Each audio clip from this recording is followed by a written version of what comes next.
अस्सलाम वालेकुम। मैं हूं जी आपका अपना doctor Akbar Ali Mohsin care click के प्लेटफॉर्म से।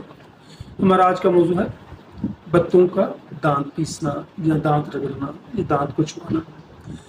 ये मोस्टली बच्चे रात को आमतौर पर सोते में दांत को पीसते हैं और बड़ी अजीब सी आवाज़ निकलती है और अक्सर लोग कराहत का शिकार होते हैं ये दांतों की आवाज़ से।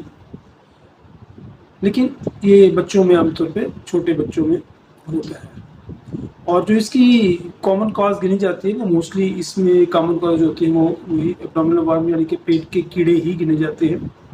ना सिर्फ बच्चों के दांत पीसते हैं बल्कि उनके मुंह से राल भी टपकती है, मोस्टली ऐसे होते हैं।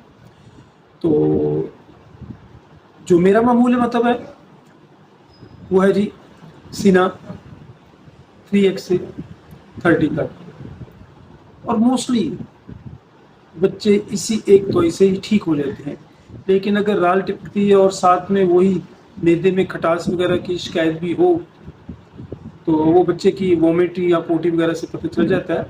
तो उसके साथ आप नेट्रोफास 6x मीठी मीठी गोलियाँ होती हैं छोटी छोटी सी, बच्चों को 4 गोलियों के हिसाब से मैं दे देता हूँ और अल्हम्दुलिल्लाह अल्लाह शिफा देता है। तो ये थी जी हमारी आज की वीडियो। मिलते हैं किसी और वीडियो में किसी और मौजूद के साथ। फी अमान अल्लाह।